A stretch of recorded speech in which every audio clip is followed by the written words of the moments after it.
Nos acompañan el doctor Benjamín Domínguez Trejo, el doctor David Alberto Rodríguez Medina, el doctor Gerardo Leija Alba, el maestro Ricardo Aarón Márquez Rangel, la licenciada Sara Karen Pluma Verde. Ellos son miembros del grupo de investigación Mente-Cuerpo de la Facultad de Psicología de la UNAM. Adelante, doctor. Muy buenas. ¿Tengo que usar el micrófono? ¿Se me escuchan? Muy buenas tardes. Si me pueden poner mi presentación, la que dice estrés, ese, perfecto. Voy a tomarme unos 15 minutos para comentarles lo que sabemos como psicólogos después de 32 años de estudiar a las personas que han sufrido experiencias traumáticas aquí en México y en otros lugares. La siguiente, ¿cómo? ¿Tengo que decir? ¿O puedo marcarlo así nada más? Sí. Bueno, el intento es compartirles una cantidad de información enorme. Es un desafío agradable tratar de compactar todo esto. No está fácil, pero...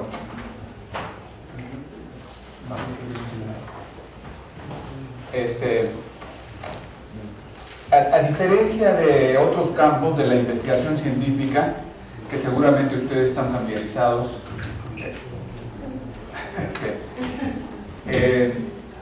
con los campos de las ciencias duras, es la divulgación y la diseminación de la información de las ciencias duras, como que es incluso escuchada con reverencia por el público, ¿no? O no le entienden de plano o lo escuchan con respeto. Cuando se habla de disciplinas relacionadas con el funcionamiento del cerebro y de la mente, pues toda la gente, muchas personas piensan que por haber tenido ocupado la crianza de sus hijos ya son expertos en psicología infantil o son expertos en maduración, ¿no? Esto es algo paradójico, que muchas personas piensen que porque se habla de cosas que les pasan en su cabeza, ya eso les da la posibilidad de entender. Desafortunadamente no es así. No es así, y justamente en este periodo nos enfrentamos con una avalancha, literalmente, de información de todo tipo que presume que va a aclararle a las personas lo que está pasando, lo que están experimentando. Una persona presumía en YouTube que podía predecir los sismos la semana pasada y lo vieron varios millones de personas. Por el estilo, muchas personas presumen que los efectos del terremoto, los efectos emocionales, se pueden superar si se dedican a comprar algún producto que ellos venden o algún servicio. Esta desinformación, aparte de que obstruye la posibilidad de que las personas realmente regulen lo que les está pasando, puede realmente causar efectos muy, muy dañinos, ¿sí?, para muchas personas. Hay uno que recuerdo ahorita, una persona que ofrece su servicio para hablar con los muertos. Y si tienen algún familiar que falleció en el sismo, ella los puede comunicar con estas personas. Suena absurdo, pero tiene una cantidad de seguidores enormes. Entonces, contra eso estamos, no contra eso, sino esos son nuestros competidores. Y yo espero que muchos de ustedes nos ayuden, por lo menos a que lo que hacemos o lo que somos capaces de hacer realmente llegue a algunas personas y les genere algún beneficio, ¿sí?, y no un perjuicio, ¿no? ¿Sí? Durante mucho tiempo los efectos de los terremotos se han medido de esta manera, por las pérdidas económicas. Eso es lo más conocido y se supone que una medición de este tipo, tanto en un país avanzado como en un país del tercer mundo, ya refleja exactamente el estado de cosas. De lo que nos hemos dado cuenta muchos de nosotros como especialistas es que esto no refleja lo que está pasando o lo refleja parcialmente, ¿sí? En los países industrializados los desastres se enfrentan a una situación en la que se cuenta con medios para evitar las pérdidas de vida, sistemas de advertencia temprana, etc.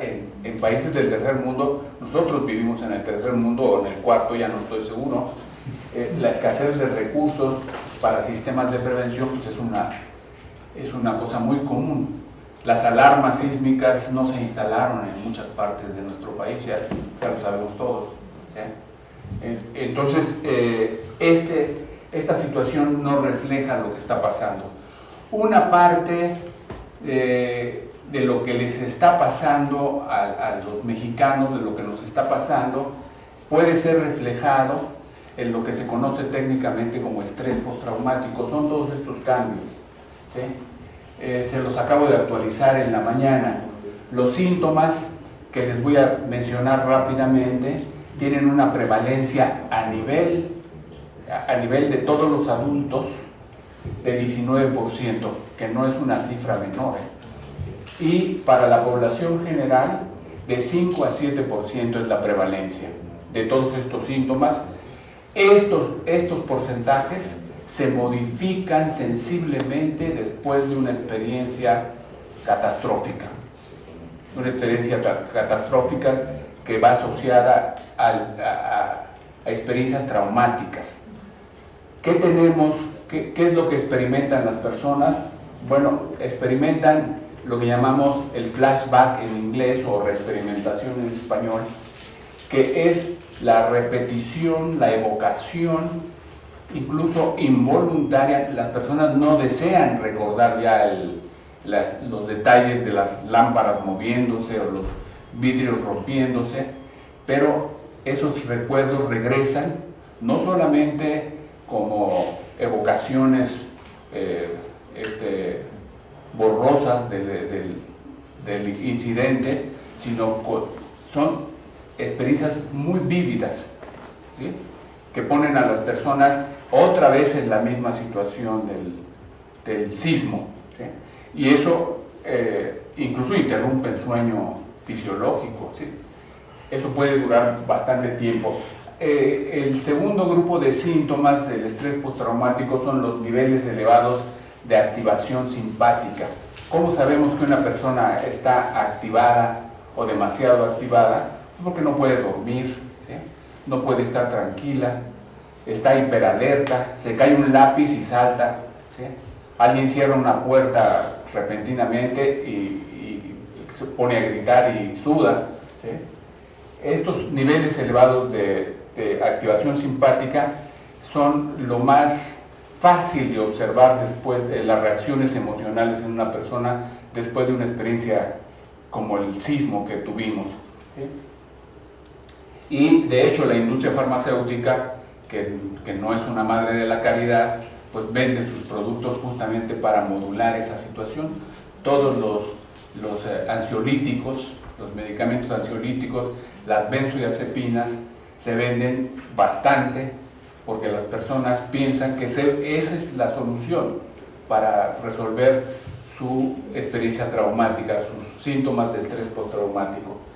Las alteraciones en el funcionamiento cognitivo, en particular los procesos cognitivos de los que estamos más orgullosos, como nuestra capacidad de tomar decisiones, y está bien que estemos orgullosos, pero es una habilidad muy reciente y muy frágil, ¿sí? Es de las más frágiles. Un poquito de fiebre y perdemos nuestra capacidad para tomar decisiones, como que nos paralizamos, ¿sí? Después de un sismo, las personas pueden haber sido antes de eso muy capaces de tomar decisiones de todo tipo, desde la decisión más trivial de qué me pongo hoy en la mañana, me pongo un suéter rojo, me pongo uno verde, hasta decisiones tan trascendentales como con qué pareja voy a vivir, ¿no? O sea, ese tipo de decisiones se interfieren después de una experiencia traumática, ¿sí? Entre paréntesis, muchos de mis colegas que todavía creen en las encuestas y que creen que la encuesta les va a decir la incidencia de los efectos emocionales que sufren los mexicanos después del sismo. Se aplican encuestas. Las encuestas se aplican cuando una persona está funcionando cognitivamente bien, ¿sí? No van a obtener buenos datos, pues, ¿sí? Las alteraciones, la evitación de los eventos, de los recuerdos y de los lugares asociados con la experiencia traumática es una reacción protectora, acompañada de miedo muchas veces, incluso de terror. Las personas evitan volver a pasar por la calle donde se derrumbó su edificio, o se cambian de colonia, o se cambian de país, creyendo que eso va a disminuir estas reacciones. Lo primero que se llevan algunas personas de su maleta es la reacción traumática, ¿no? Desafortunadamente, si eso no se procesa de manera adecuada, pues es lo que más pesa en la maleta de viaje, ¿sí? de huida. La evitación es una reacción protectora, acompañada o no de miedo, que nos sirve, sentir miedo nos sirve para proteger a nuestro organismo y nuestra integridad, para proteger nuestra identidad, lo que somos, lo que pensamos que somos. En general, todas estas reacciones, algunos de nosotros las hemos vivido, ¿sí? Las estamos experimentando, van a durar un mes en la mayoría de las personas, ¿sí? Niños y adultos van a tener estas reacciones. Como son reacciones defensivas, una vez que cumplen su función, empiezan a disminuir solitas con o sin tratamiento. Lo que sabemos hasta la fecha es que el 70% de los mexicanos van a pasar por este proceso, con o sin tratamiento, ¿sí? Es suficiente estar acompañado y es suficiente estar distraído para que en un mes esto empiece a disminuir. Hay un 30%, 25-30% de nuestra población que va a seguir viviendo con estos síntomas hasta por 20 años. ¿Sí? Esta es la preocupación para nuestro sistema de salud. Esta es la preocupación, los costos que va a involucrar todo esto, ¿sí? Nuestro sistema de salud no está preparado ni para las enfermedades crónicas y mucho menos para el estrés postraumático. Estas son las consecuencias de las experiencias traumáticas que conocemos, experiencias traumáticas como el sismo o la pérdida violenta de seres queridos, producen elevados niveles de ansiedad y depresión, el abuso de sustancias, las adicciones al alcohol, al tabaco, a otras drogas. Si ya hay una enfermedad física, hay hipertensión, el estrés postraumático se suma muy fácilmente con esa condición. Hay alteraciones funcionales, ¿sí? Dolores, todo lo que llamamos cuadros somatoformes, se incrementan muchísimo los dolores de estómago sin ninguna lesión, los dolores de cabeza, las cefaleas se incrementan muchísimo, y el duelo patológico o prolongado, el duelo que no se resuelve después de 6 meses, después de 1 año, después de 5 años, después de 10 años. Las personas siguen paralizadas por esta tristeza. Ya hace algunos años publicamos este libro, la editorial Trilla nos hizo favor de publicarlo, pero realmente los acontecimientos nos han rebasado, ¿no? Yo ya lo que escribí en este libro ya ni lo creo, ¿no? Nomás se lo pongo como una referencia histórica, ¿no? ¿Por qué ya no creo en eso? Bueno, pues porque las cosas han cambiado, ¿sí? Este es un esquema, ojalá les sirva a algunos de ustedes para seguirme. Aquí está la comunidad, la sociedad, aquí están los individuos, nosotros, ¿sí? Y en un lado están los que tuvieron una exposición directa, las personas que se les cayó su edificio encima y que pudieron salvar sus vidas, y los que nos preocupan son con los medios masivos de comunicación, la televisión, el radio y todos los otros, los que tuvieron exposición indirecta, que ni siquiera estaban geográficamente cercanos, pero que también son víctimas de esto. En el tratar de contestar una pregunta: ¿cómo identificar oportunamente a todas estas personas? Son muchos, ¿sí?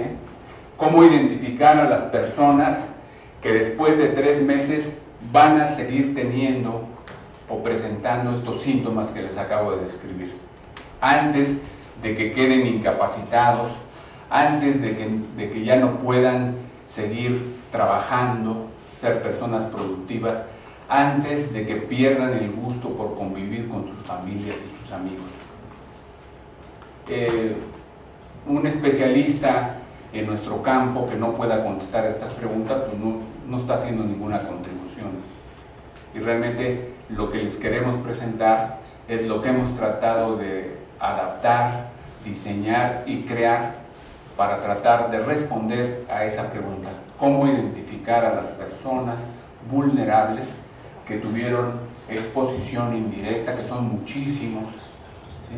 Y cómo generar información que les pueda ser de utilidad para todas estas personas, ¿sí? Estas personas de exposición indirecta pueden estar tan afectadas como las de exposición directa. Incluso más. Sí. Incluso más. Este es un estudio que se publicó en la revista Science en 2006. En el primer estudio son los veteranos de Vietnam, para tratar de ver cuántos de ellos, después de haber estado en las guerras, presentaban estrés postraumático, todos los síntomas que les acabo de mencionar. Usando puras encuestas, se determinó que el 30.9% de ellos tenían estos síntomas y presentaban lo que se llama estrés postraumático crónico, el 15.2%. Esto con puras encuestas. Cuando se empezaron a usar mediciones psicofisiológicas como las que les vamos a mostrar, el termómetro que tienen ustedes colocados, algunos de ustedes, es para medir un cambio psicofisiológico. Como pueden ustedes ver, las cifras se corrigen bastante en el mismo grupo de veteranos de Vietnam, ¿sí? Y el asunto es que ahora ya sabemos que algunas personas pueden presentar, después de un trauma, hasta por 20 años, un periodo incapacitante, de lo que llamamos el ciclo crónico. Otras personas lo presentan, otros, los que están en verde ahí, son las personas que son el 70% de los mexicanos, que son los que se van a recobrar solitos, con o sin apoyo médico o psicológico especializado. El punto es que cómo identificarlos ya, ¿sí? Gracias. Voy a darle la palabra a mi colega el doctor David Rodríguez, que les va a comentar algunas de las aportaciones tecnológicas con las que estamos trabajando.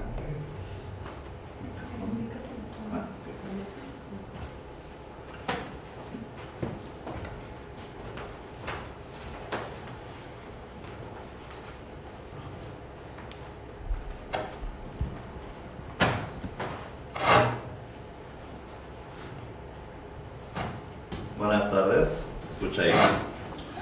¿O nada más se escucha mi voz? Ok. Bueno, yo soy parte del grupo de investigación que encabeza el doctor Domínguez. Les voy a dar una breve plática sobre una de las herramientas que hemos utilizado para evaluar esta respuesta nerviosa que corresponde precisamente a la actividad fisiológica para identificar este tipo de pacientes. Les voy a dar una breve reseña de lo que hemos trabajado ahorita y cómo podría esta herramienta ayudarnos. Entonces, voy a hablarles acerca de la termografía, y sus usos particulares en emociones. Si me pasas la siguiente.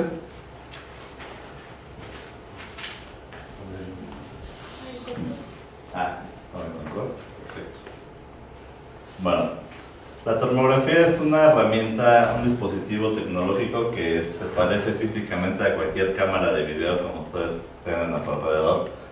La diferencia es en el procesamiento de la información que tienen los transistores por dentro, los cuales detectan los cambios, o más bien el calor que emana un cuerpo, y cuando este cuerpo se modifica por alguna alteración, en este caso atendemos pacientes por alguna alteración que tengan, va a haber variaciones de temperatura y se va a transmitir en una imagen que conocemos como imagen térmica o termograma. Sus ventajas son muchas, aquí me permito colocar dos. En primer lugar, no necesito colocarle ningún tipo de sensor al paciente, únicamente así como están ustedes sentados, puedo tomar mi cámara térmica y evaluar su actividad fisiológica, tanto en un estado de reposo como si le presenta alguna tarea emocional. La precisión es bastante alta. La única desventaja es que mientras el equipo tenga más resolución, pues el costo se incrementa, similar a una cámara de video. Entonces, uno de los retos que hemos tenido que enfrentar es disminuir los costos con una buena tecnología y, sobre todo en esta colaboración interdisciplinaria, poder trabajar con gente especialista que pueda desarrollar estos equipos de una manera accesible. Hay algunas condiciones necesarias para tener una lectura térmica. No es necesario ahorita adentrarnos en varias características. Únicamente se requiere que ustedes estén aclimatados, digamos, a esta sala por un periodo de 10 a 15 minutos y que no hayan consumido ningún tipo de estimulante para que cuando detectemos los cambios de temperatura, pues se puedan deber específicamente a la tarea que estemos evaluando. ¿Dónde se han aplicado estos cambios de temperatura? En muchos estudios, entre las revistas más importantes. Aquí me permito colocar un ejemplo reciente del año pasado. Este es un artículo en el que evalúa la temperatura facial de monos con una exposición ya sea a videos o a sonidos de otros monos en pelea. Entonces, este mono de aquí se le toma una línea base, bastan con tener de 2 a 3 minutos y luego se le coloca el audio o el video. Lo que podemos ver es que la temperatura nasal en particular va disminuyendo cuando el mono es expuesto a una situación estresante y posteriormente viene un momento de recuperación. Bien, bueno, pues ese tipo de estudios sencillitos de condiciones que le llamamos A en línea base, B en la tarea emocional y otra vez A, los hemos replicado nosotros mismos y los hemos evaluado en diferentes áreas del rostro para distinguir a aquellas personas que pueden incrementar su temperatura por sí mismos después de una exposición de un estímulo estresante. Entonces, esto ya está publicado en diversas revistas. Ya se sabe que ciertas emociones van a aumentar la temperatura y otras las van a disminuir en diversas áreas del rostro. Nosotros mismos hemos hecho algunas publicaciones, varios estudios ya de hecho, en el que podemos evaluar diferentes estados emocionales con diferentes tipos de población para encontrar patrones de temperatura específicos asociados a cada una de las emociones, incluyendo el dolor. Básicamente lo que podemos ver de esta diapositiva es, vean los cambios de temperatura en la nariz, ya sin importar el tipo de población, van variando de acuerdo al estímulo que nosotros le vayamos exponiendo. Entonces, por ejemplo, la persona que está arriba es una persona que si le tomamos el tiempo después de 2 minutitos y después de ponerle estímulos emocionales, no varía su temperatura.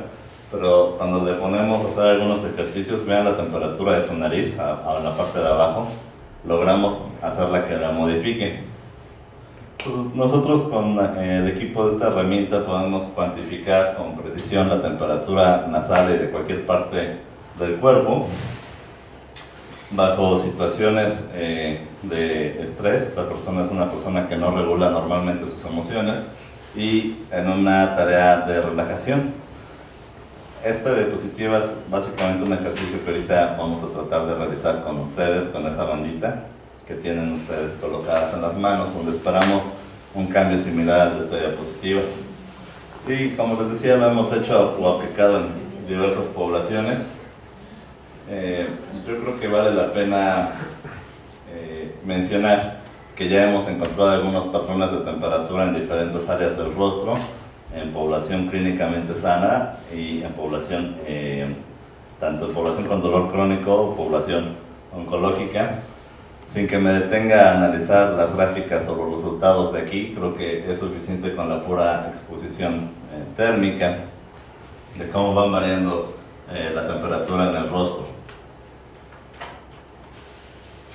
Y hemos encontrado que esta temperatura está estrechamente relacionada con actividad inmunológica, que mi compañero Gerardo y Ricardo les van a hablar de ello. Pero esta gráfica nos indica básicamente que la actividad del sistema nervioso autónomo, mientras es activado por la relación con el sistema inmunológico. Mientras más activado esté uno, también va a afectar en el otro. Estos patrones de temperatura los hemos encontrado en estas poblaciones, y de acuerdo al patrón de temperatura encontramos características psicológicas particulares. Entonces, encontramos que hay un grupo de personas que en realidad puede regular su temperatura después de un ejercicio psicológico de relajación, de acuerdo al nivel de concentración de esta actividad inmunológica. Pero hay un grupo particular que no lo logra hacer, y son precisamente este grupo al que nos vamos a enfocar en la identificación de pacientes que necesitan nuestra ayuda psicológica. Entonces vamos a hacer un ejercicio. Aquí están mis datos, por si alguien quiere ver todo lo que ya se ha publicado. Mariana, si nos puedes pasar a leer, les voy a pedir que por favor cierren sus ojos. Mi compañera Mariana les va a registrar su temperatura de su nariz.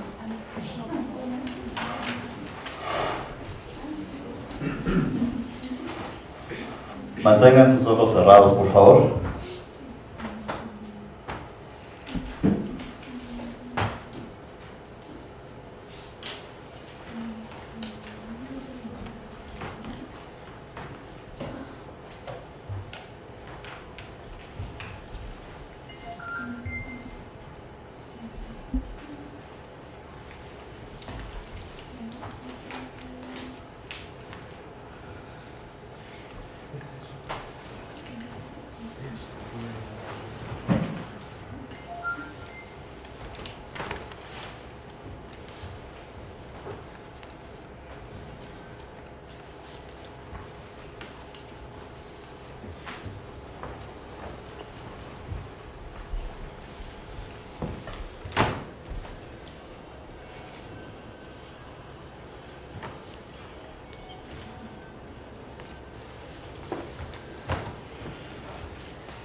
Ok, ahora les voy a pedir nuevamente que cierren sus ojos, pero ahora les voy a pedir que durante los siguientes 2 minutos piensen en una situación, en una escena, en algo agradable que ustedes hayan experimentado como su lugar más seguro, más cómodo, más reconfortante.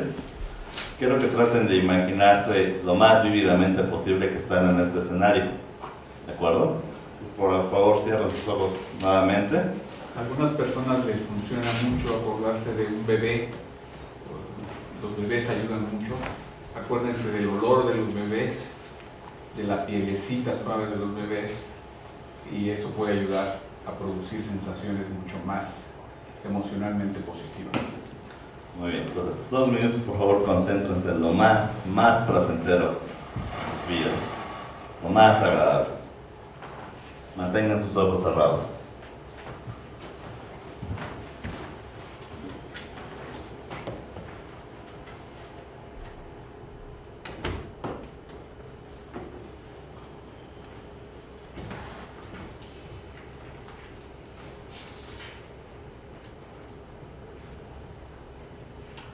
Traten de imaginar como si estuvieran ahí.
Por favor, concentren toda su atención como si estuvieran en este lugar muy agradable, muy tranquilos.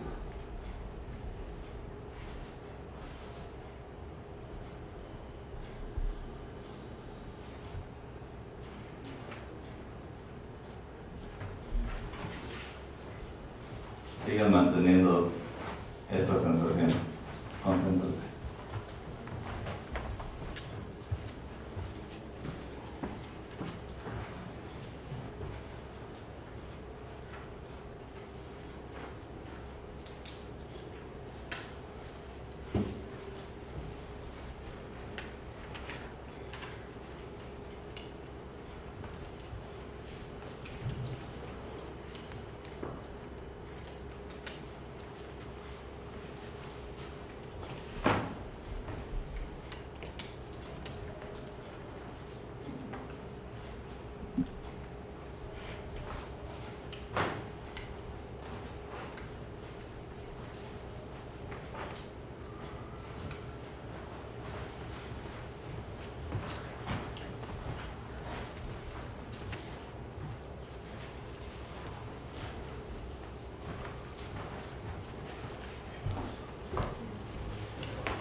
Por favor, abran sus ojos.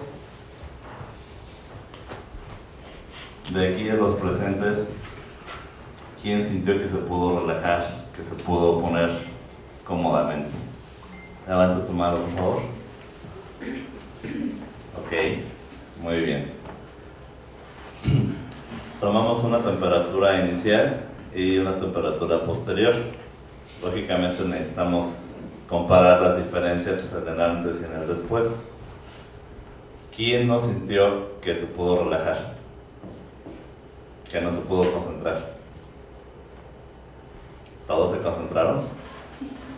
Bueno, lo que vamos a ver y lo que nosotros hacemos es algo que se llama psicofisiología. que implica que procesos psicológicos van a tener una repercusión fisiológica.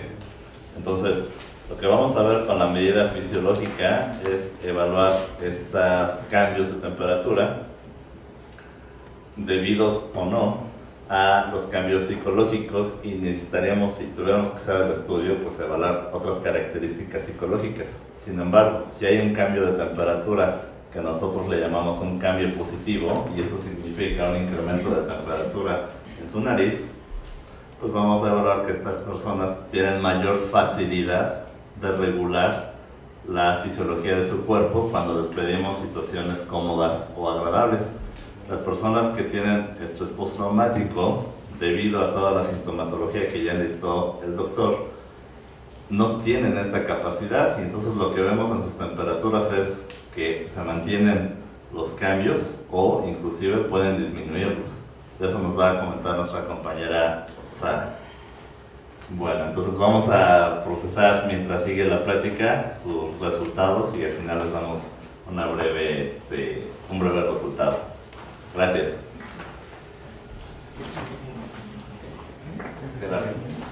Ahora mi colega, el doctor Gerardo Leija, y el maestro de biología Ricardo Márquez les van a comentar por qué estamos estudiando los cambios inmunológicos y cómo lo hacemos. Bueno, entonces otro de los digamos, factores que se pueden evaluar para identificar los cambios emocionales, pues es el sistema inmune. Se pensaba antes que el sistema inmune pues solamente funcionaba de forma independiente. Sin embargo, ahora se sabe que hay una relación estrecha entre el sistema nervioso central, autónomo, y también otros sistemas como el endocrino.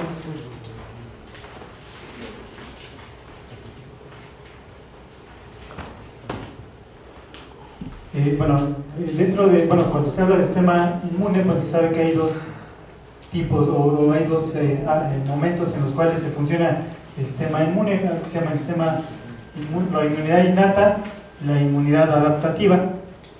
Nosotros nos estamos enfocando en el trabajo, en lo que pasa en la inmunidad innata, porque aquí en este momento es cuando es la primera respuesta que da el organismo cuando aparece algún patógeno. En el caso, por ejemplo, de cuestiones emocionales, nos hemos dado cuenta que el sistema inmune innato reacciona muy similar a cuando entra un patógeno a nuestro cuerpo. Cuando aparece una emoción que es negativa, puede activarse la misma función. Este es un esquema en el que podemos observar cómo el sistema inmune y el sistema nervioso central, específicamente el nervioso autónomo, se relacionan. Aquí vemos cuando hay un evento negativo, el cerebro empieza a procesar esta información, pero manda una serie de señales a unas áreas que van a liberar una serie de sustancias que van a provocar la respuesta que conocemos como respuesta de estrés o respuesta adaptativa. Al mismo tiempo que se está dando este procesamiento, esta misma señal va a mandar una serie de sustancias que van a activar el sistema inmune, la respuesta inmune innata que acabamos de mencionar, y entonces se va a activar algo que se llama la inflamación o la respuesta inflamatoria, que de inicio va a ser una respuesta que va a ayudar al organismo a poder enfrentar el evento negativo. En cuanto la situación desaparece o el evento negativo desaparece, pues esta retroalimentación que se da entre el sistema nervioso central, autónomo y el sistema inmune, pues se va a tener. Por eso vemos aquí la línea punteada, que esa es la retroalimentación que se va a dar para que esté activo. Cuando desaparece esa situación negativa, el cuerpo vuelve a la calma y entonces esta relación circular se termina. Sin embargo, cuando hay un estrés crónico, como lo que acaba de suceder, pues hay una respuesta inflamatoria constante, una respuesta del sistema nervioso constante, y esto le vamos a llamar que puede ser una respuesta inflamatoria crónica y una respuesta de estrés crónico. Este tipo de situaciones son las que se pueden detectar en personas que están teniendo problemas para enfrentar situaciones negativas como la que acabamos de vivir. Entonces, en ese sentido, la respuesta inflamatoria es importante porque, bueno, estos son algunos datos de los que se ha encontrado que las citocinas, que son las mensajeras relacionadas a la respuesta inflamatoria, pues bueno, van a cruzar la barrera hematoencefálica y van a provocar una serie de condiciones que acabamos de revisar en el esquema anterior. Pero también se ha encontrado que cuando las citocinas están elevadas, estas pueden generar que se activen otras sustancias como la dopamina y la serotonina, y esto pues, puede provocar una serie de alteraciones a nivel emocional. En general se dice que estos descubrimientos, se habla de que las citocinas están influyendo no solamente en la cuestión de la respuesta inflamatoria, sino también pueden generar síntomas depresivos y una serie de alteraciones que podemos identificar como la conducta de enfermedad. Entonces, bueno, ahorita vamos a ver cómo es que nosotros podemos evaluar o medir esta respuesta inflamatoria a través de una sustancia que se llama interleucina 6. Gracias, doctor. Bueno, para seguir con la secuencia de esta plática, les voy a pasar por aquí unos tubitos.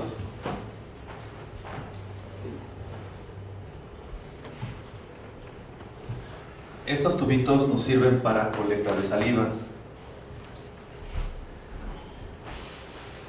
Estos ya están contaminados, los pueden manipular totalmente, ¿eh? Los usamos para fines didácticos. No van a chupar. No les va a pasar nada.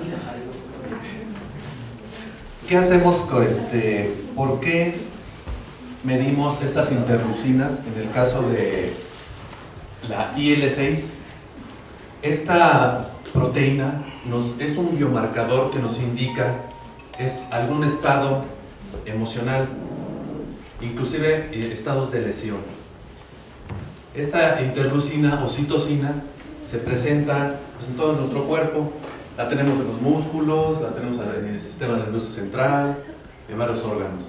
Sin embargo, cuando nosotros medimos esta interleucina, la hacemos en saliva. Y se preguntará ¿por qué? Bueno, necesitamos un método que no sea invasivo.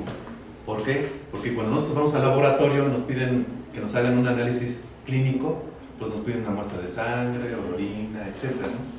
Y pues la muestra de sangre es invasiva, ¿no? Muchos le tienen miedito a los piquetitos de agujas. Entonces utilizamos la saliva y esta colecta se hace de la siguiente manera. Los que tienen tubito pueden destaparlo y tiene dos compartimientos.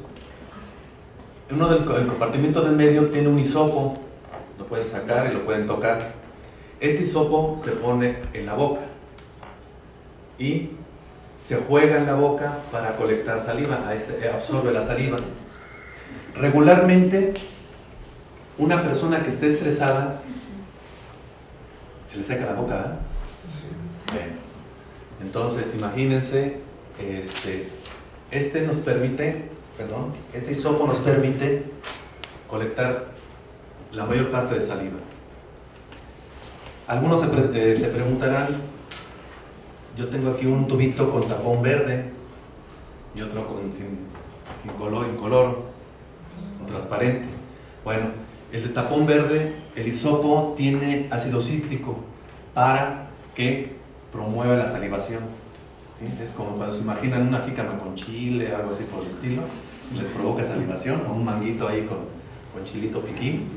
Bueno, eso es lo que provoca la salivación. Nosotros procuramos hacer ese tipo de cuestiones. Esa es la única diferencia. Entonces, una vez que colectamos esta saliva, pues obviamente tenemos que hacerlo bajo normatividades de salud. Necesitamos de guantes, cubrebocas, ¿sí? Una bata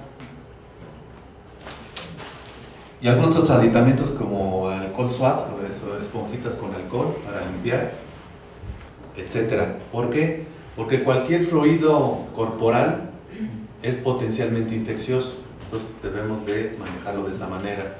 Como cuando vamos al laboratorio que nos van a sacar sangre, pues el médico o el que le está tomando la muestra, pues se tiene que tener estos aditamentos.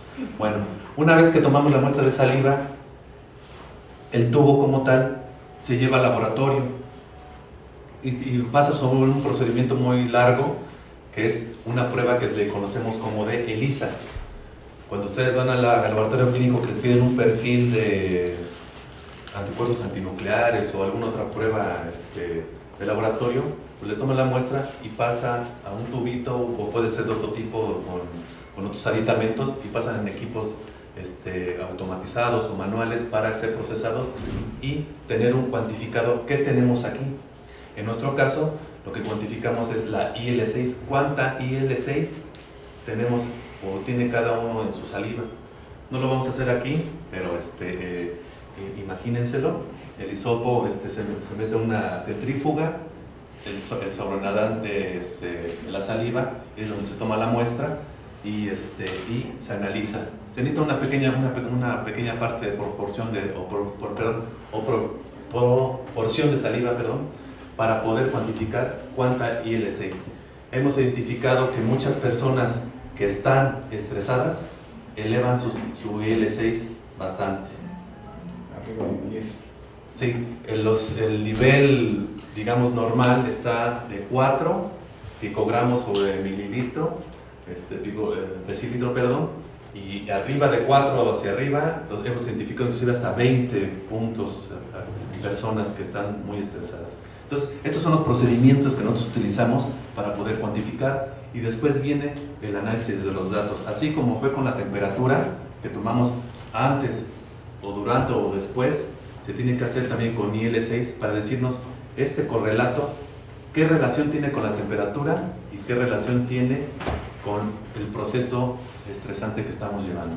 ¿Quiere comentar algo, doctor? No, nada más estoy... Sí, es otro de los métodos que utilizamos para poder cuantificar y decir qué relación tienen estos con el estrés, básicamente. Vamos a darle la palabra a mi colega, la licenciada Sara Pluma. Ella les va a comentar 2 casos de personas que fueron afectadas por el sismo. Entonces, lo que ustedes van a ver es la aplicación práctica de varias de las cosas que les hemos mencionado aquí. Lo que como investigadores estamos interesados no es nada más en rotular los problemas, ponerles un nombre. Usted tiene estrés postraumático, ¿no? Lo que nos interesa como investigadores es entender los mecanismos que participan para que una persona esté en una situación de vulnerabilidad elevada y otras personas sean personas resilientes. Los mecanismos que hacen que las personas queden en un lado o en otro son los que nos interesan y son los que les hemos estado tratando de compartir. Ahora, lo que mi colega les va a presentar es cómo hacemos la adaptación práctica de todo esto a 2 casos de algunas personas. Adelante. Bien, pues precisamente una de las intervenciones muy importantes en crisis es parte de la terapia cognitivo-conductual, en este caso la retroalimentación biológica. No sé si hayan visto en Facebook o en algunas otras redes sociales donde circulaba que los primeros auxilios psicológicos, pues precisamente como al dar primeros auxilios psicológicos usamos estas técnicas. Ahorita les voy a mostrar una, por eso lo titulé Biofeedback en situación de crisis por terremoto, el 19 de septiembre del 2017.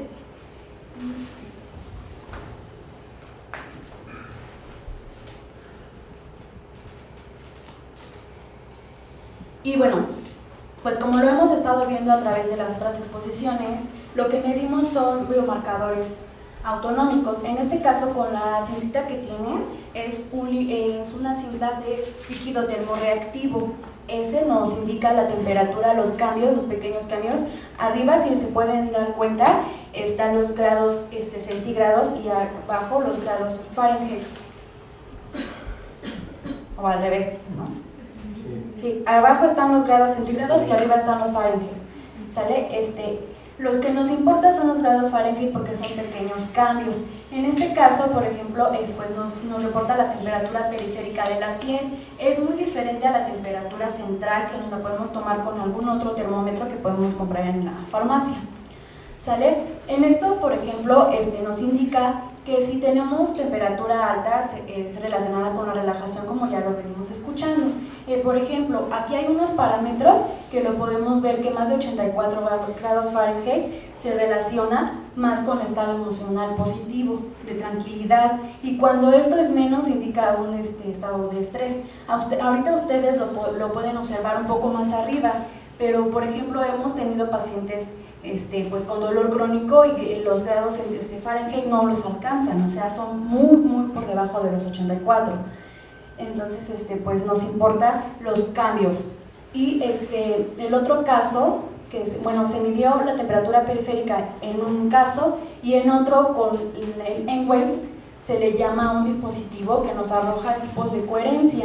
Esto es para medir la variabilidad de la frecuencia cardíaca y nos da como información respuesta de la coherencia alta, que es la relacionada con la parasimpática, que si lo hemos escuchado y ha quedado claro pues las definiciones clínicas, la parasimpática se relaciona con la relajación, ¿sale? La media es un intermedio entre si me estoy relajando y me estoy estresando, o me estoy estresando y es el intermedio para pasar a la relajación.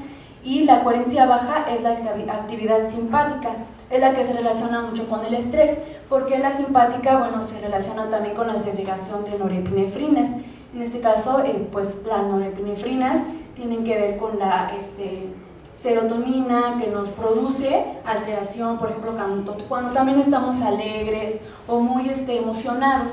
Cuando hacemos ejercicio también segregamos esta sustancia. Y bueno, el procedimiento, aquí en el caso 1 y en el caso 2, bueno, fue el mismo procedimiento, nada más, por ejemplo, en el 1 se tomó la temperatura, como ahorita les pasé a explicar, que se desprendía como si fuera un curita y se colocaba en la mano dominante. Igual así lo hicimos pues en esta situación del terremoto. Y pues primero se recoleccionó información preliminar, por ejemplo, edad, cuántos años, qué es lo que te pasó, ¿no? En qué situación estabas, porque nuestra intervención como terapia cognitivo-conductual es primero recabar toda la información posible, qué es lo que sucedió para ti, si eres como lo vimos, que fuiste expuesto directo o indirecto, ¿no? Porque nos llegó mucha gente con estrés de que había visto información en Facebook o estas situaciones, o por ejemplo los que fueron evacuados de su edificio, sale que esos ya son directos. Y primero entonces se recabó toda la información posible, después pues se hizo esto de colocarla en Dermaterm y se recabó la temperatura periférica. Si ustedes lo pueden ver, recuerdan que pasé por sus lugares y les dije que iba a haber un color como verdoso. Esa es la temperatura que se está arrojando de información, ¿sale? Y ya después se le pidió a la persona, realice bueno, se llaman entrenamiento de relajación, ahí se les puede decir, haga respiración profunda. Hay muchas, pero nosotros le decimos, inhale, exhale, descanse, ¿no? Por ejemplo, hay muchas, por ejemplo, la respiración diafragmática, que ¿sí la conocen ustedes? Bueno, pues esto nos da la facilidad de llevar más oxigenación al cerebro para mayor definición de la situación y mayor toma de decisiones. Y bueno, después se volvió a tomar la temperatura periférica de la piel y al final se le dio retroalimentación biológica de sus datos. Por ejemplo, si tuvo un incremento o no lo tuvo, como el de ustedes, que ahorita les voy a dar algunos de sus datos. Y pues también se hizo la reestructuración cognitiva, que es ya después, ¿qué podemos hacer con base a tus recursos personales? Ok, sí, te desalojaron de tu departamento, pero ahora ¿qué más puedes hacer, no? ¿Tienes algunos otros familiares? ¿Qué tantas redes de apoyo social tienes para que tú puedas asistir a ellas? ¿Sale? En el otro caso, pues se hizo exactamente lo mismo, nada más que esto fue con el N-Wave, que se toman las coherencias que yo les expliqué. Si pueden darse cuenta en la imagen, está una computadora. Nosotros teníamos una laptop y se conectaba el sensor al lóbulo de la oreja, ¿sale? Y ahí nos mandaban la información y el color rojo, recordemos que es el estrés. La verdad es que la mayoría de las personas mostraban mucho estrés en esta situación. Y porque, bueno, estos son, ahora sí aterrizándolo, el primer estudio, como recuerdan, es la temperatura periférica. En el primero fue una niña, bueno, en realidad es una familia, nos buscaron, porque la chica de 12 años le agarró justamente en la estación de Mexicalcingo, y dice que se sintió mucho en ese momento, iba con su mamá. Pero bueno, ya cuando llegaron a su casa, iban para la escuela, pero cuando llegaron a su casa de regreso, pues las desalojaron porque los departamentos estaban por colapsar. Ella vivía en Tláhuac. Entonces, en ese momento ella presentaba reacciones emocionales. Nosotros tenemos que observar por medio de nuestra intervención, que el primer paso es la observación. Tenemos que checar primero las reacciones, en este caso las reacciones emocionales. Para ella era el llanto, conductuales, que estaba pues temblando mucho, y fisiológicas, no quería comer y tenía mucho llanto. Entonces tienes que observar estas reacciones para ver qué es lo que vas a implementar ahí, de cómo vas a intervenir. Y como aquí pues su madre estaba muy angustiada por la situación de que su hija no quería ni comer y se la pasaba llorando, entonces también mostraba estrés.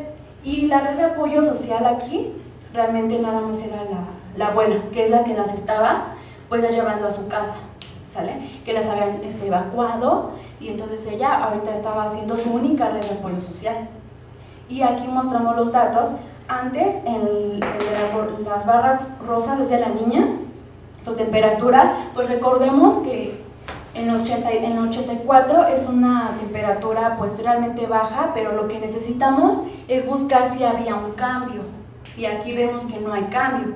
Entonces, la conclusión aquí es que la niña necesitaba mayor entrenamiento en relajación, y la mamá pues estaba muy estresada, si lo notan ahí, bajó su temperatura, ¿sale? Y la abuelita es la única que subió su temperatura. Y finalmente el estudio 2, que les comentaba, de la coherencia. Aquí son los tipos de coherencia. Recordemos que el color verde es el que nos da información de la relajación. Y aquí en el primer caso era un chico de 22 años que estuvo apoyando como rescatista a personas atrapadas en Álvaro Obregón, 286. De ahí se pasó a Xochimilco y luego fue a Morelos. Desde el miércoles se la pasó hasta el sábado, llegó a su casa y se quedaba en los albergues, ahí también se bañaba y también comía. Y llegó pues reportando mucho estrés, no había podido dormir bien, y aquí están sus datos. Él, pues aquí, lo más extraño es que él presentaba pues realmente mucha relajación, ¿no? Porque yo creo que ya decía, pues ya lo que quiero es llegar a mi casa, y a lo mejor ya en ese momento, como ya se iba a su casa, ya estaba presentando mayor relajación en antes. Y ya después de la intervención, que fue la respiración profunda también, bajó su respuesta parasimpática. O sea, es como que se puso un poco estresado, porque a lo mejor la actividad le puso más estresado de lo que ya estaba antes, ¿no? No sé. Y en el caso 2 fue una chica de 35 años que fue como voluntaria para dar clases de pintura a niños en el albergue que había en Jardín Pushkin de la Roma, y ella presentó estos datos. Cuando ella nos vio pasar y vio que éramos psicólogos, dijo, ayúdenme, ¿no? Luego, porque como que nos vio, como que la íbamos a ayudar en ese momento, estaba pasando por mucho estrés, porque aquí lo difícil para ella es que los papás la buscaban a ella para darle las quejas de los niños. Decían, es que mi hijo está teniendo esto, el otro, de respuesta. Y, o sea, como si ella fuera, no sé, la que los iba a salvar, ¿no? La que los iba a escuchar. Y que estaba pasando por mucho estrés. Aquí nos podemos dar cuenta que ella sí se relajó con la intervención. Y en el caso 3 es una enfermera que del hospital ABC, en donde la que recibió varias personas heridas, y ella reportaba mucho estrés también, porque decía que estaba recordando que en el 85 ella estuvo 6 horas atrapada en un elevador. Entonces estaba pasando por estrés porque estaba esperando que le volviera a pasar lo mismo, ella decía así. Entonces aquí vemos sus datos, que pues también se relajó, realmente sí le sirvió. Entonces, en conclusión, aquí es que la terapia cognitivo-conductual y la respiración diafragmática en este caso, pues sí puede tener grandes cambios significativos clínicamente, pero pues sí se necesita también, como dijo el doctor, seguir, ¿no? Esta estrategia de relajación. y pues también la reestructuración cognitiva, es decir, sustituir los pensamientos negativos por los adaptativos. Y por mi parte es todo.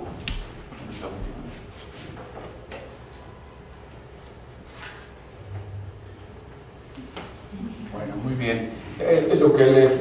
Esta última presentación, el objetivo es ilustrarles a ustedes cómo varias de las líneas de investigación que les presentamos, cómo finalmente se aterrizan, se adaptan a la realidad, ¿no? La licenciada Sara es muy hábil clínicamente, es una persona con mucha experiencia y mucha habilidad para que las personas se acerquen a ella. No todos somos así, ¿eh? Ella es mucho más hábil clínicamente que yo, ¿sí? Entonces, ahora les vamos a compartir algunos resultados preliminares de las evaluaciones que les hicimos y con mucho gusto contestaremos a sus comentarios y a preguntas si tienen algunas. Nos encantaría escucharlos. ¿Preguntas o comentarios para el doctor y su grupo de investigación?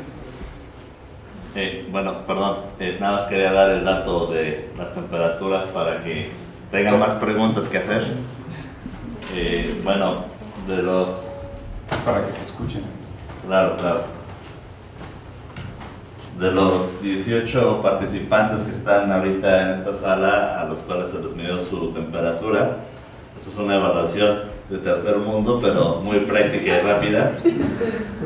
Pero nos da una buena estimación de la dirección de los cambios de temperatura y claro, lógicamente hay que guardar otro tipo de condiciones para hacer un estudio más elaborado.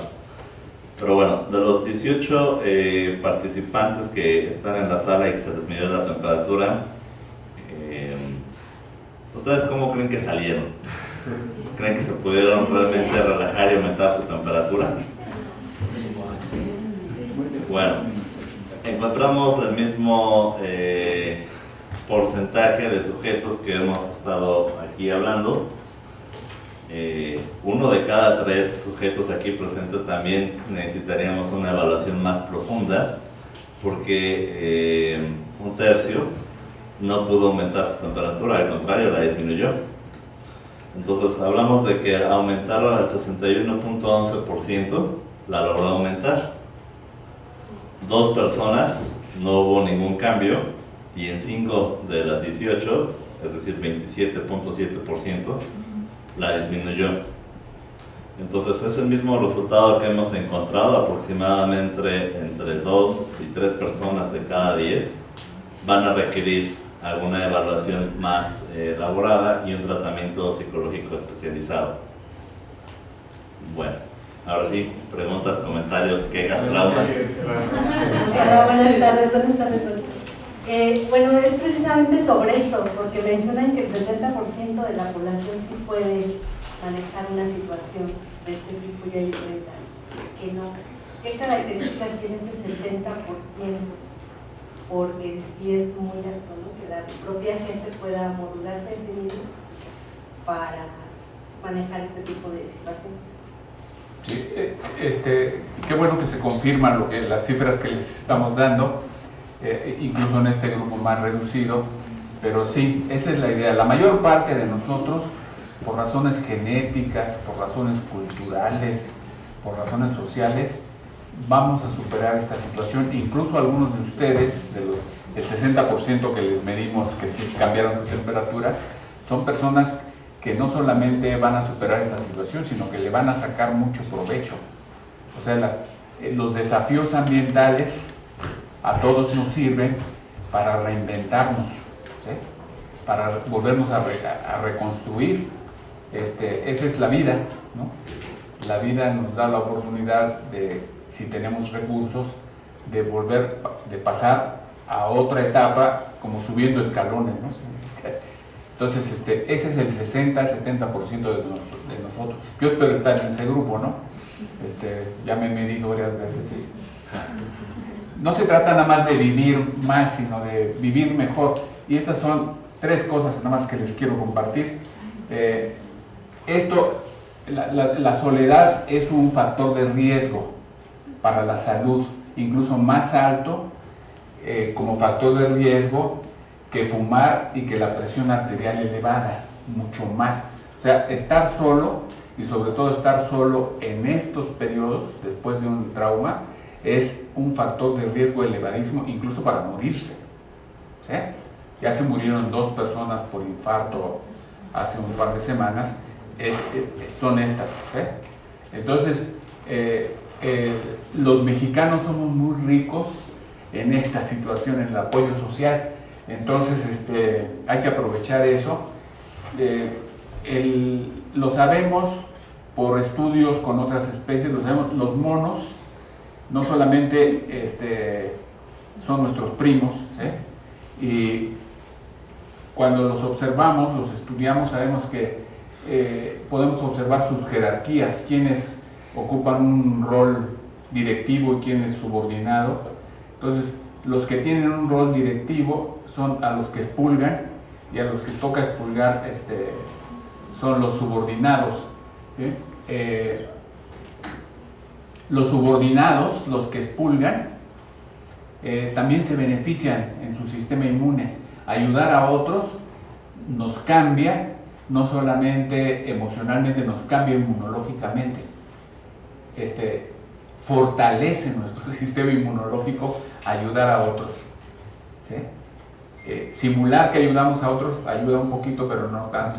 Entonces, ayudar a otra persona real es verdaderamente una forma de fortalecer directamente nuestro sistema inmunológico. Para poder ayudar a otros hay que estar con otros, ¿no? ¿Sí? Entonces, hay mucho más de esto, pero nada más sí quiero,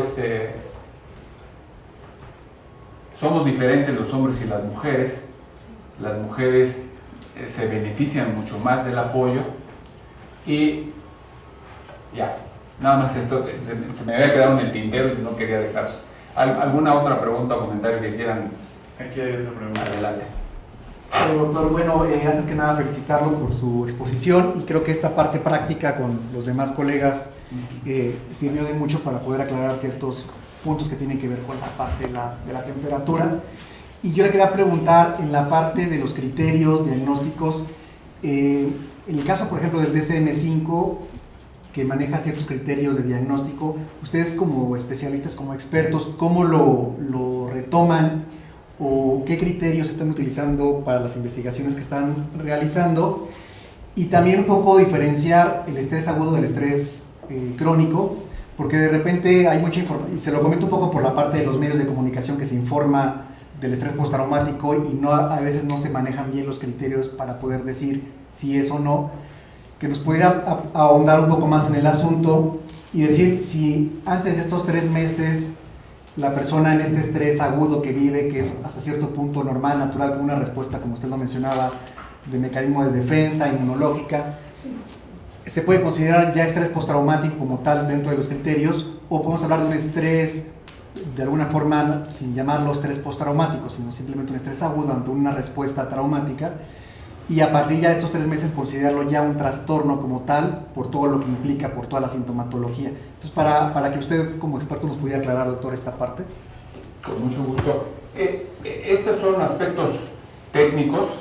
Realmente el DSM-5, que es donde están incluidos los criterios de diagnóstico del estrés postraumático, es nuevo. O sea, el diagnóstico de estrés postraumático se empezó a usar en 1980. Antes de eso se suponía que no había personas traumatizadas. Sí las había, pero no se les incluía. ¿Para qué nos sirve estos criterios de diagnóstico? ¿Para qué nos sirve poder decir que una persona tiene estos trastornos? Nos sirve, en los países desarrollados les sirve para que los seguros de gastos médicos mayores puedan, poniéndole el rótulo a una persona, pagar su tratamiento psicológico. El estrés postraumático es de los pocos problemas psicológicos que los seguros de gastos médicos mayores sí pagan, incluso en México, aunque estamos en el tercer mundo. Si algunos de ustedes tienen sus seguros de gastos médicos, vean, y tiene estrés postraumático, les pagan hasta 15 sesiones por este problema. Entonces, sí les sirve a algunos de ustedes a algunos les podría ser de utilidad, o a algunos mexicanos les puede ser de utilidad, saber que tienen estrés postraumático crónico, o sea, después de 3 meses, después de diciembre, porque sí tienen acceso a que les paguen el psicólogo o el médico o el psiquiatra que los atienda por estos problemas, ¿sí? Eso sería importante. Nosotros, como grupo de investigación, quiero subrayar esto, no nos interesa tanto ponerle rótulos a las personas, nos interesa comprender los mecanismos que intervienen, que participan, mecanismos inmunológicos, mecanismos psicofisiológicos, que hacen que una persona tenga la temperatura alta y otra la tenga siempre hasta abajo. Eso es lo que nos interesa, ¿sí? Creemos que por ahí podemos hacer contribuciones para poder ayudar a las personas y poder asesorar, porque realmente hay mucha improvisación, mucha charlatanería en estos terrenos, mucha desorientación, y las personas sí realmente necesitan tener información basada en evidencia, ¿sí? Que le digan que todo esto que le están pasando no es que estén locas o que les esté pasando algo, alguna enfermedad, no, es la adaptación normal de una persona normal ante una situación excepcional. Y qué bueno que algunos sientan miedo, qué bueno que algunos estén todos nerviosos ahorita, y si están acompañados, si se distraen, si hacen un poco de actividad física, si bailan, si caminan, si andan en bicicleta, eso es suficiente para bajar la inflamación. No necesitan ningún medicamento, ¿sí? Si en 3 meses estos síntomas no han disminuido o desaparecido, entonces sí van a necesitar que hacer gastos terribles para poder atender estas alteraciones, ¿sí? Pero esperamos, también nosotros esperamos con todo lo que les hemos presentado, poder ayudar a algunas personas y decirles, a ver, le podemos evaluar en la Facultad de Psicología y en 3 minutos podemos decirle si usted sí tiene las habilidades para enfrentar esta situación traumática o necesita un apoyo, ¿sí? De cada 10 que vemos, ya les decimos a 7 les decimos, ustedes no necesitan de psicólogos, váyase con sus amigos y conviva con ellos, son mejores y más baratos. ¿Alguna otra duda o pregunta para el doctor?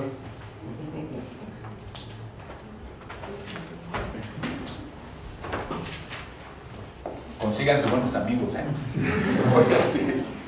Pero de los buenos, no de los irreales, ¿no? De Facebook no funcionan, ¿eh? Doctor, entonces, después de este mensaje que nos acaba casi de decir, de que hay que dar comunicación respecto a que lo que te está pasando es algo normal, es ante una situación excepcional. Ante una situación excepcional. ¿Qué otra recomendación nos puede dar para la comunicación? Bueno, una que ya he mencionado es el ayuno de noticias. El ayuno de noticias es dejar de ver noticias o escuchar noticias en el radio o en la televisión o apagar el celular. La recomendación es una persona que tenga los síntomas que les platicó mi colega la licenciada Sara, una buena recomendación, una buena sugerencia, y a los amigos que nos dicen esas sugerencias sí les hacemos caso, y a los psicólogos, ¿no? Apaga 20% del tiempo tu celular y tu televisión y tu radio, te hace bien, te permite recobrarte, tu cerebro se relaja, se pone un poquito más sereno y puedes volver a dormir bien y a recobrarte, ¿no? No es que se desconecte, es muy difícil para algunas personas desconectarse de la información, pero hay que decirles, ¿no?, que ahorita es importante que le bajen, ¿sí? Es para protección de su organismo, de su cerebro, ¿no? Si les pedimos que bajen el 50%, pues no lo van a hacer, ¿no? Pero si le hicimos 20%, sí. Y sobre todo si se lo dicen a un amigo, ¿no? O a una amiga, ella sí les hace caso, ¿sí? Si lo dicen en la televisión o lo dice López Dóriga, no le van a hacer caso, ¿no? Sí. Gracias. ¿Otra duda o pregunta para el doctor o el grupo de investigación? Sí.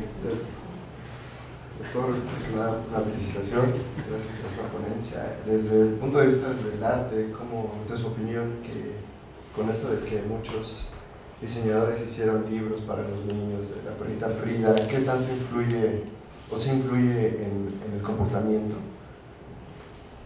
Sí, yo creo que cualquier contribución artística, deportiva, cultural que implique el acercamiento, la proximidad física de una persona con otra, produce efectos benéficos en el estado emocional. Los humanos, nosotros, los mamíferos, somos particularmente sensibles, y más en esta situación, a los estímulos auditivos. ¿Sí? Las voces que nos indican apoyo son extraordinariamente importantes en este momento. Igualmente las voces que en este momento nos indican nerviosismo, preocupación, también las escuchamos más en este momento. Somos particularmente sensibles ahorita. Hay varios mecanismos que mencionaron mis colegas que hacen, que contribuyen a que esto ocurra. Una persona en un estado de estrés elevado, lo primero que se le disminuye es su capacidad de distinguir entre el llanto, un grito y una sonrisa. El ruido del llanto, un grito y una sonrisa se parecen en decibeles, pero para que alguien los pueda distinguir, se están riendo conmigo o me están gritando, y lo tiene que hacer en milisegundos, tiene que estar sereno, tiene que estar tranquilito, relajado. Entonces, lo que les hemos comentado son caminos para que las personas puedan estar en un estado de mayor serenidad, estar con amigos, con personas que sentimos que nos entienden o nos quieren, es el antídoto. Y en nuestra cultura, les voy a contar una anécdota ya que estoy aquí. Uno de los profesores de la Facultad de Psicología que ya falleció, el doctor Díaz Guerrero, muy famoso porque estudió las diferencias entre la cultura norteamericana y la mexicana, una de sus conclusiones cuando yo era alumno era que los mexicanos éramos flojos, relajientos, comparados con los norteamericanos que eran muy trabajadores, muy puntuales, muy ordenados. Entonces yo siempre me sentí como humillado por eso, ¿no? Porque a mí me gusta el relajo, a la mayoría de nosotros nos gusta el relajo, es una cosa cultural, nos gustan las fiestas del pueblo, las fiestas, come uno y todo eso. Entonces, con toda la evidencia que les hemos presentado ahora, rescatamos las cosas, nuestra identidad cultural. O sea, ser relajiento, ser cooperativo, ser gregario, no es un defecto, hasta nos ayudó ahora en esta situación del sismo, y en el 85 también, ahora más, es impresionante. En Houston, en el último huracán, no se veía nada de esto. La gente después del huracán empezó a robar las tiendas. Aquí todavía no tenemos robos, ¿no? Bueno, nos roban otros, pero eso es una cosa maravillosa que tenemos que estudiar. Nosotros la vamos a estudiar a los rescatistas. Ya la licenciada Sara ya empezó a estudiar a algunos rescatistas, y ya vieron a ese rescatista, está relajadísimo, está más relajado que ella, ¿sí? Vieron sus mediciones, ¿no? Sí, está relajadísimo. A muchas personas, pues, ayudar a otros lo relaja mucho más que a nadie, mucho más que un medicamento, ¿sí? Entonces, hay que seguir por ese camino. Ojalá algunos de ustedes puedan entrevistar a algunos sociólogos o a algunos estudiosos de los cambios sociales y culturales para empezar a entender ¿por qué los mexicanos nos ayudamos tanto? Eso es una cosa interesantísima. Gracias. Gracias. ¿Alguna otra duda o pregunta para el doctor? Sí. Otra pregunta es sobre este dispositivo, el Dermater. ¿Ustedes lo desarrollaron, doctor? ¿O No, cómo lo han estado trabajando? Porque Se vende comercialmente. Nosotros lo único que hicimos fue adaptarlo para este uso, porque se vende para, por ejemplo, para los médicos anestesiólogos, para que los médicos le ponen una cintita así a la persona que está en el quirófano y sepan, estén viendo su temperatura central. Y nosotros lo usamos para medir la temperatura periférica, los cambios de las manos, de la nariz, que pensamos, y estamos estudiando eso, pensamos que esa es la temperatura que refleja los cambios emocionales de una manera mucho más sensible. Ya con los equipos de termografía que les presentó mi colega el doctor David, no, ya ahora la ventana que se nos abre, con un minuto de medición de los cambios de temperatura ya sabemos de la persona hasta cuántos amigos tiene, ¿no? Con los cambios de temperatura sabemos muchísimo, ¿eh? Entonces, nada más adaptamos ese. El equipo de termografía sí es de diseño, fabricación 100% mexicana, el que estamos usando. Lo hicimos en colaboración con el grupo de doctorado en mecatrónica de la Universidad Autónoma del Estado de Querétaro. Es un grupo con el que estamos trabajando muy sólidamente y esperamos tener varios productos que se van a poder usar por todas las personas para hacer este tipo de mediciones cada vez con mayor facilidad, ¿no? Si todo va bien y CONACYT nos apoya, el año próximo tendremos varios productos que les van a gustar, ¿no? Porque la tecnología que queremos desarrollar es una tecnología para que la gente esté bien, ¿sí? Para que la gente se sienta cada vez mejor. ¿Alguna otra duda o pregunta? Bueno, pues agradecemos al doctor Benjamín Domínguez Trejo, al doctor David Alberto Rodríguez Medina, al doctor Gerardo Leija Alba, al maestro Ricardo Aarón Márquez Rangel y a la licenciada Sara Karen Pluma Verde. Ellos son del grupo de investigación Mente-Cuerpo de la Facultad de Psicología de la UNAM. Nos vemos el próximo mes en la siguiente sesión del coloquio interno. Gracias. Gracias.